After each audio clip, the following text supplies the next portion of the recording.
Hi friends, இந்த வீடியோவில் நாம் எதை பற்றி பார்க்க போகிறோம்னா கார்த்திகை தீபம் சீரியலில் ஒரு அட்டகாசமான ப்ரொமோ வந்திருக்கு.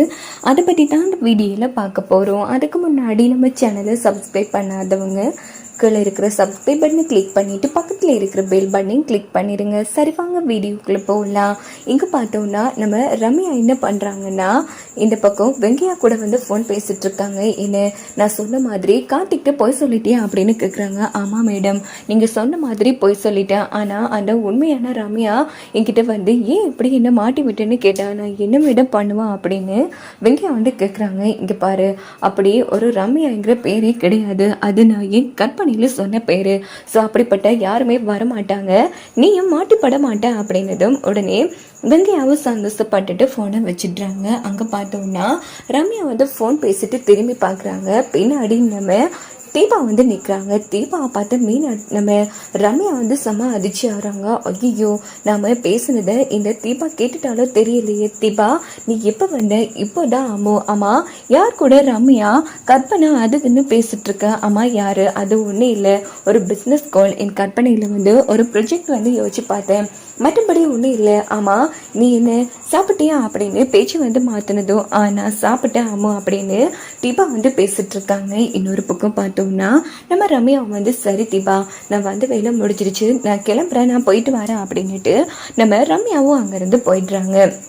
இந்த பக்கம் பார்த்தோம்னா மறுநாள் காலையில் நம்ம அபிராமி தீபா கிட்டே, ஏமா தீபா, ரொம்ப நாளாக நான் கோவில் பக்கமே போக இல்லைம்மா, எனக்கு கோவில் போகணும் போல இருக்கு, என்னை கூட்டிகிட்டு போறியா அப்படின்னு கேட்குறாங்க. அதுக்கு என்னத்தை, இதுக்கெல்லாமா பெர்மிஷன் கேட்பீங்க, உங்களுக்கு ஓகே தானே எத்த, கோவிலுக்கு வர்றது கஷ்டம் இல்லைல்ல அப்படின்னதும் அதெல்லாம் ஒன்றும் இல்லைம்மா, லேசாக காயம் மட்டும் பெயினாக இருக்குது, மற்றபடி எந்த பிரச்சனையும் இல்லை அத்தை, இந்த பெயினோட நீங்கள் எப்படி எத்த கோவிலுக்கு வர போகிறீங்க, நாம இன்னொரு நாள் போய்க்கலாம் அப்படின்னதும் இல்லைம்மா தீபா, எனக்கு சில பல வேண்டுதல் இருக்கு. இங்க பாரு, நாளைக்கு உனக்கும் கார்த்திக்கும் நம்ம வீட்டுல வச்சு தாலி கட்டுற சடங்கு வைக்கலான்னு முடிவு பண்ணிட்டு யோசிரும் நாளைக்கு நல்ல நாள்னு சொல்லிட்டாருமா. அதான் உன் தாலிய கோவிலுக்கு கொண்டு போய் அம்மனோட பாதத்துல வச்சு பூஜை பண்ணிட்டு வரலான்னு இருக்கேன் அப்படின்னதும் அப்படின்னா சரிட்டு அப்படின்னுட்டு நம்ம தீபாவும் அபிராமியும் பூஜை ரூம்ல போய் நம்ம தீபாவோட தாலியை எடுத்து கும்பிட்டுட்டு நேரா வெளியில வராங்க. மீனாட்சி, நாளைக்கு தீபாவுக்கு தாலி கட்டுற சடங்கு இருக்குமா, அதனால தாலியை கொண்டு போய் நான் தீபாவும்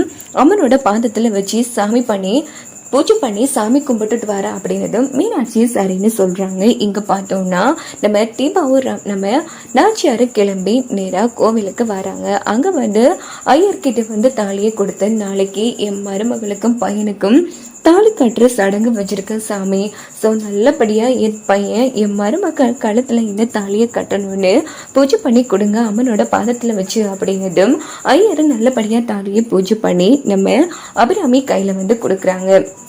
அதுக்கப்புறமா 2 பேரும் பூஜை முடிச்சுட்டு நேராக வீட்டுக்கு கிளம்புறாங்க. அப்படின்னு பார்த்து நம்ம ரம்யா வராங்க. என்ன ஆண்டி, உடம்பு உங்களுக்கு சரியாயிடுச்சா, திடீர்னு கோவிலுக்கு வந்திருக்கீங்க? ஆமாமா ரம்யா, தீபா விஷயத்த சொல்றியாமா அப்படின்னு கேட்குறாங்க. இல்லை அத்தை, இப்போ சொல்லிட்டா போச்சு. இங்கே பாருமா ரம்யா, நாளைக்கு நம்ம கார்த்திக் தீபாவோட தாலி கட்டுற சடங்கு வைக்கலான்னு இருக்கேன், அதனால தான் அம்மனோட பாதத்தில் வச்சு தாலியை பூஜை பண்ணிட்டு வரோம். கண்டிப்பா நாளைக்கு நீயும் சடங்குல கலந்து கொள்ளணும் அப்படின்னதும் ரம்யா செம அதிர்ச்சி ஆறாங்க. என்ன ஆண்டி, திடீர்னு முடிவெடுத்திருக்கீங்க? நான் வீட்டுக்கு வந்த போவே இந்த சடங்கை வச்சிருக்கணும், ஆனா சில பல காரணங்களால வைக்க முடியாம போயிடுச்சுமா, அதான் யோசிச்சு கேட்டு நாளைக்கே நல்ல நாள் குறிச்சிட்டோம். ஸோ நாளைக்கு காட்டி தீபா கழுத்துல தாலி கட்டணும், ஏன்னா ரொம்ப நாளைக்கு தீபா கழுத்துல தாலி இல்லாம இருக்கிறது அபசகுணமா இருக்கு அப்படின்னதும் உடனே நம்ம ரம்யாவும் சரி ஆண்டி, கண்டிப்பா நான் வரேன் அப்படின்னு சொல்லிட்டு அவங்க அங்கிருந்து கிளம்பிடுறாங்க. ஸோ ரம்யா செம டென்ஷன் ஆகுறாங்க. இல்லை, நடக்கவே கூடாது, தீபா கழுத்துல இந்த தாலி ஏறவே கூடாது, இந்த தாலி இருந்தா தானே தீபா கழுத்துல இந்த தாலி ஏறுறதுக்கு, அந்த தாலியை நாம இல்லாம பண்ணிட்டேங்கிற மாதிரி ரம்யா ரொம்ப அசிங்கமா யோசிக்கிறாங்க. இன்னொரு பக்கம் என்ன நடக்குதுன்னா, மறுநாள் காலையில நம்ம கார்த்திக் தீபாவோட தாலி கட்டுறதுக்குரிய சடங்குக்குரிய ஏற்பாடுகள் கோலாகலமா நடந்துட்டு இருக்கு. இங்க பார்த்தோம்னா நம்ம கார்த்திக் தீபா ரொம்ப அழகா கியூட்டா ட்ரெஸ் எல்லாம் மாடி போட்டுட்டு வராங்க. ஸோ இதை பார்த்தா அபிராமி ரொம்ப சந்தோஷப்படுறாங்க. இப்போதான் புது பொண்ணு மாப்பிள்ளை மாதிரி இருக்கீங்க அப்படின்னு. அத்தை கிட்டத்தட்ட அவங்க அப்படிதான் இப்போ வரைக்கும் 2 பேரும் புருஷன் பொண்டாட்டியா சேர்ந்து வாழவே இல்லத்த அப்படின்னா இவங்க 2 பேரும் புது மணமக்கள் தானே அப்படின்னதும் அபிராமி அதிர்ச்சி ஆறாங்க. கார்த்தி என்னப்பா இதெல்லாம், இது பாருங்கம்மா, சில பல பிரச்சனைகளால எங்களால சரியா இருக்கவே முடியலம்மா, அதான் இப்படிமா, கவலைப்படாதீங்க, நீங்க ஆசைப்படுறது கூடிய சீக்கிரம் நடக்கும் அப்படின்னு நம்ம கார்த்தியும் தீபாவும் வந்து அபிராமியை சமாதானப்படுத்துறாங்க. இன்னொரு பக்கம் பார்த்தோம்னா நம்ம ரம்யா வராங்க. ரம்யாவை பார்த்த மீனாட்சி மைட்லியும் செம்ம டென்ஷன் ஆகிறாங்க. எங்க மைட்லி இவன் நல்ல மனசோட வாரான்னு நினைச்சிட்டு இருக்கீங்களா? கண்டிப்பா எப்படியாச்சும் கார்த்தி வந்து தீபாக்களத்துல தாலி கட்ட விடாம ஏதாச்சும் கோல்மாறு பண்றதுக்கு தான் வரா, அதை நம்ம நடத்தவே விடக்கூடாது, இதுக்கு இவன் மேல ஒரு கண்ணா இருக்கணுங்கிற மாதிரி மீனாட்சி மைட்லி வந்து சரியா ரம்யாவை கெஸ் பண்ணி பேசிட்டு இருக்காங்க. இன்னொரு பக்கம் பார்த்தோம்னா பூஜை ரூம்ல தான் நம்ம தீபாவோட தாலி இருக்கு. ஸோ ரம்யா வந்து தீபா வெல்கம் பண்றாங்க. இன்னொரு பக்கம் கார்த்திக் வந்து ரம்யா மேல லைட்டா டவுட்டும் இருக்கு. ஏன்னா நம்ம தீபா அவங்க வந்து திட்டம் போட்டு இல்லாம பண்ண பார்த்தது ரம்யாவா இருக்குமோன்னு. இங்க பார்த்தோம்னா சரிப்பா கார்த்தி, சடங்கா ஆரம்பிச்சிடலாம் அப்படின்னு சொல்லிட்டு அதுக்குரிய ஏற்பாடுகளை பண்ணிட்டு இருக்காங்க. அப்போ ரம்யா என்ன பண்றாங்கன்னா எல்லாரும் அவங்கவுங்க வேலையை பார்த்துட்டு இருக்கிற கேப்ல நேரா பூஜை ரூமுக்கு போய் நம்ம தீபாவோட தாலியை பார்த்துட்டு இருக்காங்க. ஏ தீபா, நான் நினைச்சிருந்தா உன்னையே இல்லாம பண்ணுவேன், ஆனா இப்போ நான் என்ன பண்ணாலும் கண்டிப்பா கார்த்திக்கு என் மேல சந்தேகம் வரும். ஏன்னா கிட்டத்தட்ட கார்த்தி வந்து என் மேல சந்தேகப்பட ஆரம்பிச்சுட்டாரு. ஸோ ஒரு சின்ன பிரச்சனை நடந்தாலும் அது என் மேல தான் திரும்பும். அதனால இப்போ மேல நான் கை வைக்க போறது இல்லடி. இந்த தாலி இருந்தா தானே கார்த்தி இந்த தாலியை உன் கழுத்துல மாட்டி விடுவாரு. இந்த தாலி இல்லைன்னா இது அபசகுணமா காட்டி கண்டிப்பா இந்த கல்யாணத்தை தள்ளி போட்டுருவாங்க.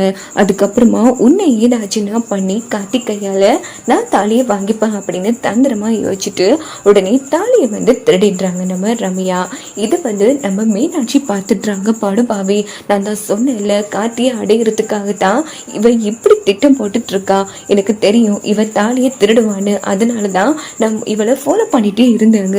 இதை சும்மாவே விடக்கூடாது, எல்லாரும் முன்னாடி இவளை அசிங்கப்படுத்தியே ஆகணுங்கிற மாதிரி மைட்லி வந்து சொன்னதும் இல்ல மைட்லி, இப்போ நம்ம அசிங்கப்படுத்துறதால கண்டிப்பா நல்ல நேரம் முடிச்சு தீபா கார்த்திக்கு நடக்க வேண்டிய சடங்கு நடக்க முடியாம போயிடும். அது அவளுக்கு சாதகமா அமையக்கூடாது. அதே தாலி கார்த்திக் கையில போயே ஆகணும் அப்படின்னு நம்ம மீனாட்சி வந்து சொன்னதோ அதை தாங்க எப்படி எடுக்கிற இவ ரொம்ப நேரமா பேக்கோடையா நிக்க போறா, எப்படியாச்சும் அவ வேக்கத்தானியா கலட்டி வைக்கத்தானே வேணும் அப்படின்னு பார்த்து தாலியை எடுத்துடலாம்ங்கிற மாதிரி மீனாட்சி மைட்லையும் திட்டம் போடுறாங்க. இங்க பார்த்தோம்னா ஐயர் வந்து மாப்பிள்ளையும் பொண்ணையும் வந்து உட்கார சொல்றாங்க. இன்னொரு பக்கம் நம்ம நாச்சியார் வந்து நம்ம மீனாட்சி கிட்ட, மீனாட்சி பூஜை ரூம்ல தீபாவோட தாலி இருக்கு எடுத்துட்டு வாமா அப்படின்னதும் மீனாட்சியும் போறாங்க. அப்போ ரம்யா என்ன யோசிக்கிறாங்க, போ மீனாட்சி போ, நீயும் தானே அந்த தீபா கூட சேர்ந்து ஆட்டம் போட்டுட்டு இருக்க, நீ நினைக்கிற மாதிரி பூஜை ரூம்ல ஒண்ணு தாலி கிடையாது அப்படின்னு சும்மா ஹாப்பியா இருந்துட்டு இருக்காங்க. அங்க பார்த்தோம்னா மீனாட்சி தாலியோட வராங்க. இதை பார்த்து ரம்யா வந்து சம அதிர்ச்சி ஆறாங்க. என்னடா அது, நம்ம பேக்குக்குள்ள வச்ச தாலி எப்படி இந்த மீனாட்சி கைக்கு வந்துச்சுன்னு. ஏன்னா எப்படியோ கோல்மார் பண்ணி அந்த தாலியை வந்து சுற்றிருப்பாங்க ரம்யா, அதை வந்து அவங்களுக்கே தெரியாம மீனாட்சி வந்து எடுத்துடுறாங்க. அதுக்கப்புறமா எல்லார்கிட்டையும் ஆசீர்வாதம் வாங்கிட்டு நம்ம கார்த்திக் கையில வந்து கொடுத்தது ரம்யா வந்து டென்ஷன் ஆறாங்க. ஐயோ ஏதாச்சும் நம்ம பண்ணியே ஆகணுமே அப்படின்னு. இன்னொரு பக்கம் நம்ம மைட்லி சூப்பருங்க அப்படின்னதும் இவ கார்த்தி தீபா தாலி கட்டுற கடைசி நொடியில கூட ஏதாச்சும் பண்ணுவாங்க, இவளை எப்படி திசை திருப்புறான்னு மட்டும் பாருங்க அப்படின்னுட்டு உடனே நம்ம மீனாட்சி என்ன பண்றாங்கன்னா ரம்யாவோட போனுக்கு வந்து ஃபோன் அடிக்கிறாங்க. அப்பன்னு பார்த்து ரம்யா வந்து என்ன இது திருப்பி திருப்பி எடுத்துட்டு இருக்காங்க அப்படின்னுட்டு உடனே ஃபோனை வந்து அட்டன் பண்றாங்க. அந்த கேப்ல நம்ம கார்த்தியும் வந்து தீபாவுக்கு தாலி கட்டி முடிச்சிடுறாங்க.